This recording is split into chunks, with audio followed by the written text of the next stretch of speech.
Well, hello there, guys. This is Agrippa Maxentius, and I'm going to take a look today at the game Order of Battle Pacific on behalf of Slytherin Game Studios and the Artistocrats. Now, this is a game set during the Pacific theater of World War II. You can either play as the Americans or the Imperial Japanese. You can also play multiplayer, which is extremely cool.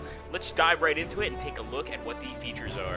So we've jumped right into the American campaign here, and the first battle is going to be the Battle of Pearl Harbor. As you can see, we get a beautiful view of East Asia as well as Australia, and of course the island of Hawaii, or islands in this case. We're going to go ahead, and if you read down here, it says the Japanese Imperial Fleet has launched a surprise attack on the U.S. Navy's base at Pearl Harbor. This is what started the war in the Pacific, so I think it's a perfect mission to start out with for the Americans.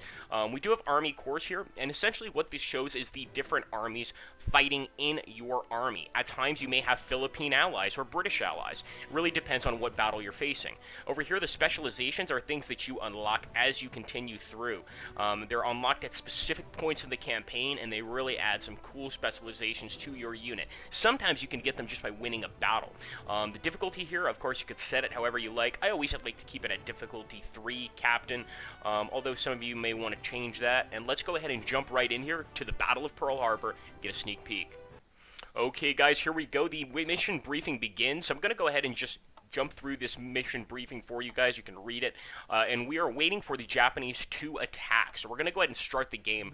Now, each individual hex in this particular game is just beautifully made. I really can't stress that enough. Even when a plane is flying around or dropping bombs, you can see each individual bomb being dropped. You can see fires being started. You can even see the wrecks of previous vehicles left on the ground. Now, the Japanese, of course, are attacking us here at Pearl Harbor. And as you can see, one of our destroyer ships is actually trying to fire back at them in an effort to take down this Japanese Zero, but they're not having it.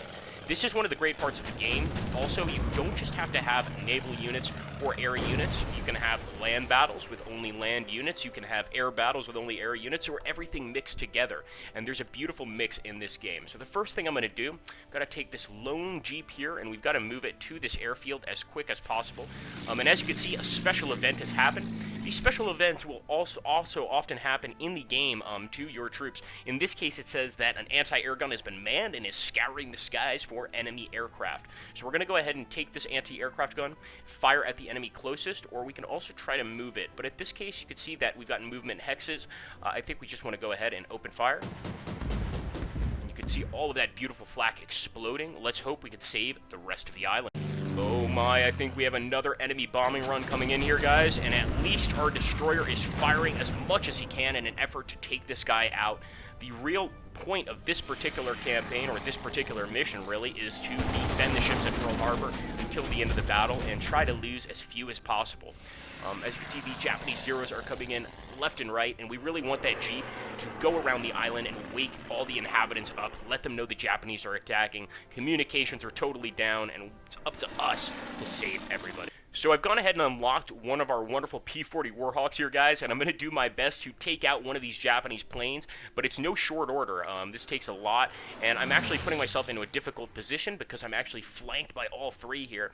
But I'm going to go ahead and launch the attack. Not bad, and we want to go ahead and also fire with our AA guns.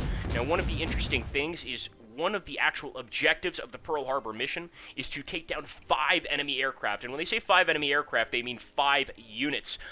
So this can be quite a hard feat to achieve, but it makes it really, really fun. And this is the beautiful thing about this particular game, is the fact that despite being a turn-based game, a very niche gaming style that not all strategy gamers are into. Me, myself, I adore it. They've really managed to make it lively. They've managed to make it feel alive. And I really feel that this game is going to bring people that are not necessarily interested in turn-based games right back into the genre and really excite them for something new. Now, if you guys take a look at the upper left corner of the actual game screen itself, you can see that there is also a weather icon showing you essentially what the weather is in this particular area. And I really want to go ahead here and take down one of these Japanese planes. I want to see which one is weakest, and actually I think this one might be weakest, but I'm going to go ahead and hit the 7 here, or the 6 in fact, and see if we can bring one of these guys down for the video itself. I love to watch the crashes in this game. They're absolutely awesome. And when the plane actually crashes, you see the explosion, you see the plane sinking in the water. It's just a beautiful thing to watch, and something that I don't see in a lot of turn-based games in this day and age. The Fog of War in this game is beautifully done. Right now, we just got a hostile wave special event letting us know that the Japanese are sending more planes here from the north. And as you can see, because we have actual radar stations over here, we can tell where the enemy generally is. However, in the actual Fog of War, in most missions, you won't know where the enemy is, which makes for some very interesting encounters as well as ambushes, so be careful out there. Now, I'm getting pretty sick of looking at this Japanese Zero, to be honest with you. So I'm going to go ahead and take it out right now. I'm sick of playing games with this guy. We should be able to take him down, and you guys should be able to watch the wondrous crash here. He's not escaping this Warhawk, and there he goes. Boom! A beautiful explosion. And as you can see, just like I told you before, we've got wreckage here. A tiny little crater for the plane. I love that feature, and I think you guys will too. Well, guys, I hope you enjoyed that teaser of Order of Battle Pacific, and I really would love to do some more videos in the future on different features of the game, as well as maybe some land battles. Of course, I only wanted to show you just a tiny teaser of what this game has to offer. If you guys want to see more things, make sure to comment down below what you'd like to see specifically about the game. Again, the land battles are extremely animated. Those are all sorts of different campaigns, all sorts of different single missions to play, as well as the multiplayer to check out. So if there's anything you'd like to see specifically, drop it in the comments down below. For now, this is just a quick teaser on the Battle of Pearl Harbor. We didn't even finish the battle. I want you guys to get in there and finish it yourselves. Thank you for watching, guys, and have a great day.